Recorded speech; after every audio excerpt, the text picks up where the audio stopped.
అనంతపురం జిల్లా ఉరవకొండ మండలం రేణుమాకులపల్లిలో TDP కార్యకర్తలపై YCP శ్రేణులు దాడి చేశాయి.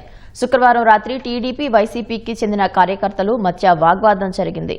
దీన్ని ఆసరాగా తీసుకుని వైసీపీ సర్పంచ్ రామాంజనేయులకు సంబంధించిన వ్యక్తులు టీడీపీ యువకుల ఇళ్లలోకి దూరి కర్రలతో దాడి చేశారు. ఇంట్లోని గృహోపకరణాలను ధ్వంసం చేశారు.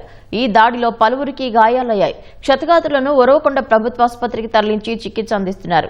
గాయపడిన వారిలో ఒకరి పరిస్థితి విషమంగా ఉండటంతో మెరుగైన వైద్యం కోసం అనంతపురం ఆసుపత్రికి తరలించారు. విషయం తెలుసుకున్న పోలీసులు ఘటనా స్థలికి వెళ్లి వివరాలు సేకరించారు. సర్పంచ్ గారు వచ్చి 2 బైకులు, ఒక స్కార్పీ, ఒక బులెరో వచ్చి ధ్వంసం చేసినారు. 3 టీవీలు, 3 ఇండ్లలో మొత్తం ధ్వంసం చేసి మా పిల్లలందరూ కొట్టి ఆడోళ్ళు మొగోళ్ళందరూ కొట్టినాడు. ఆయన్ని మీరు ఎటువంటి సదస్సులు తీసుకోవాలా.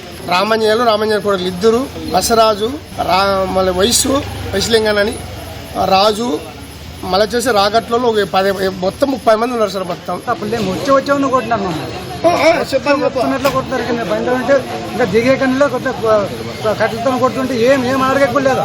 మొప్పొచ్చి పడిపోయినాను అంతే. ఊరు ఏమనుకుంటే తెలియదు. వాళ్ళు అది ఏదో ఉద్దేశంతో కొట్టినారు. వాళ్ళు చనిపోయినా నాకు అర్థం కాదు. అంతా ఊరంతా ఏకమైనారు. కొట్టినాడు బంగారు ఉండే నక్లీసులు ఉండే అవి తీసుకున్నారు. ఇల్లు